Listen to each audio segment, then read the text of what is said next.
Okay, magsusamay natin. Mr. Chip. Chip. Ito ko naman, galing. Last na to. Ayun. Last na pala itong siomay niyang ginagawa. Ito naman, ginawa niya lang po ang kanyang harina. Ito po ang panlahok. Paano itong gagawin dito sa natira mo? Itatago bukas na lang. Itatago na lang at bukas na lang. Tapos ito po yung kanyang lutuan. Steamer ba tawag dyan?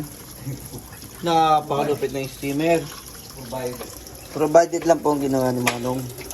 Hindi naman. Aba, Napakita mo pa sa vlog mo, puro uling-uling na. parang 40 titi yun. Isang chomo na yung chopay. Lumpia pala yung lumpia. Lumpia. Tapos ito yung tapa natin. Sponsor by Burger ng Taiwan. No, napakalinis na aming gasol. Tangi naman ha. Sa ating sponsor dyan ng mantika. Salamat. Puro, sa sponsor namin ng sangkalan. Hindi sa pungpungan dito. Bigay lang ni Madam. Salamat po. Puro sponsor pala dito.